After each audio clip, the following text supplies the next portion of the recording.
action. I'm giving you the tools, right? I'm giving you the sandbox. I'm setting the table for you, but it's up to you to decide what you want to eat. Master Chief is human. He's not a machine. He's not a set of armor with a big weapon. He's a human with resilience and courage. You know, and I was so looking forward to this moment because for Master Chief, you know, the stoic soldier, the man of few words, all that. But there was this progression, you know, in terms of his emotional side, even through the first 3 games. But this was going to be the great leap. What happens when that soldier starts to discover his humanity? We had to create a situation that was going to knock him out of his comfort zone. The Master Chief has settled into this comfort zone of being the hero. You know, it's interesting. Early on, we talked about the hero's journey, and like, how do you have a hero's journey when he's already a hero? What are the sacrifices that you need to make in order to preserve something as precious as humanity? The journey is the important part. The growth is the important part.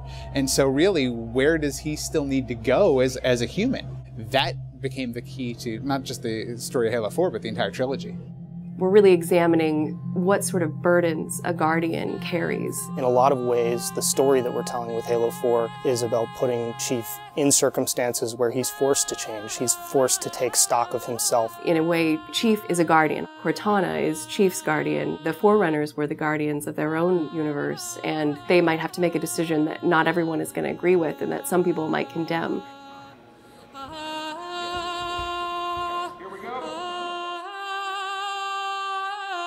It's almost like you're a little kid and you're just playing make-believe again. So you imagine everything. The table's here. The plinth for Cortana is here. There's a window here. Ready, go.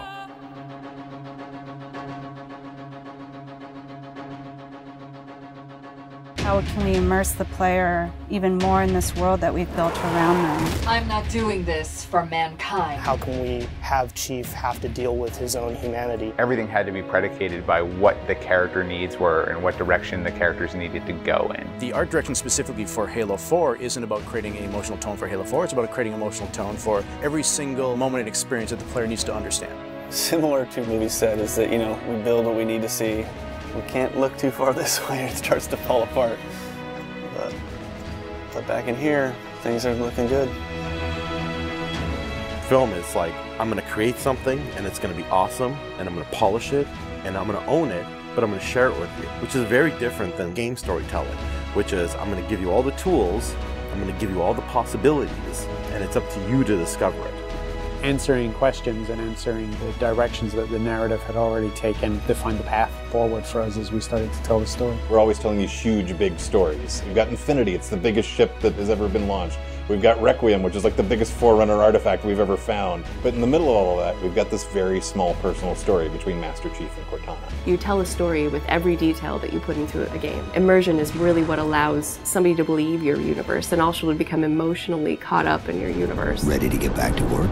I thought you'd never ask. How do we make sure the sights and the sounds and the things that they're feeling as a player inhabiting that suit really comes through more clearly? And you know, technology has allowed us to do that with much higher fidelity than back in the CE days.